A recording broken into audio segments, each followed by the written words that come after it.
Bajaj auto ने एक दिन पहले 16 अक्टूबर को अपने नतीजे जारी किए थे और आज उसके शेयर्स क्रैश हो गए। आखिर ऐसा क्या हुआ जिसकी वजह से बजाज ऑटो के शेयरों में इतनी बड़ी गिरावट आई? ये आज हम जानेंगे, लेकिन उससे पहले, do you have Bajaj auto in your portfolio? Hi, I'm Payal Tiwari Sharma and you're watching Money Control Hindi. Before we start, please like, share and subscribe to our channel. अब बात कर लेते हैं बजाज ऑटो के शेयरों में मची तबाही की।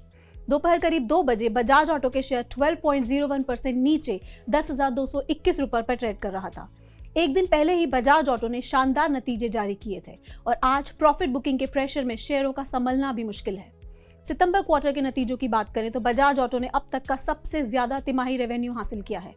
ये नतीजे मार्केट के अनुमान के मुताबिक ही रहे, लेकिन निवेशक फटाफट मुनाफा लेकर शेयरों से बाहर निकलने लगे और जब गिरावट की आंधी आई तो सिर्फ बजाज ऑटो ही नहीं बल्कि हीरो मोटोकॉर्प, टीवीएस मोटर्स और आइशर मोटर्स के शेयर भी टूटे हैं।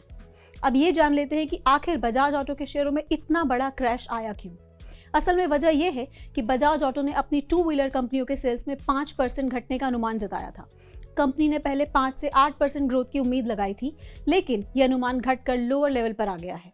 बजाज ऑटो का कहना है कि एंट्री लेवल बाइक की डिमांड घटने से यह सुस्ती आ सकती थी। दूसरे ऑटो शेयरों की बात करें तो हीरो मोटोकॉर्प दोपहर 2 बजे तक 3.64% गिरकर 5,202 रुपए 85 पैसे पर ट्रेड कर रहा था। वहीं टीवीएस मोटर्स भी 3.26% गिरकर 2,683 रुपए 75 पैसे पर था, जबकि आइशर मोटर्स 1.4% नीचे गिरकर 4,611 रुपए 25 पैसे पर ट्रेड कर रहे थे। अब अंत में जान लेते हैं कि बजाज ऑटो के शेयरों के निवेशकों को क्या करना चाहिए और क्या है इसका अगला टारगेट। बजाज ऑटो का नेट प्रॉफिट सितंबर तिमाही में 9% बढ़कर 2,005 करोड़ रुपए रहा, जबकि रेवेन्यू 22% बढ़कर 13,127 करोड़ रुपए पर पहुंच गया। तिमाही लेवल पर देखें तो कंपनी को रिकॉर्ड रेवेन्यू हासिल हुआ, लेकिन मुनाफे के मामले में यह मार्केट के अनुमान से कम है। मनी कंट्रोल के एक पोल में 8 ब्रोकरेज फर्मों ने कंपनी का प्रॉफिट 21% बढ़ने का अनुमान जताया था, लेकिन यह सिर्फ 9% ही बढ़ा। इसके नतीजों के बाद कई ब्रोकरेज फर्मों ने बजाज ऑटो के लिए अपना नेगेटिव स्टैंड दिया है। ब्रोकरेज फर्म सिटी, मैक्वेरी और HDFC सिक्योरिटीज सबका नजरिया इसे लेकर नेगेटिव है। HDFC सिक्योरिटीज का कहना है कि नई लॉन्चिंग को प्रमोट करने के लिए कंपनी को AD स्पेंड बढ़ाना होगा।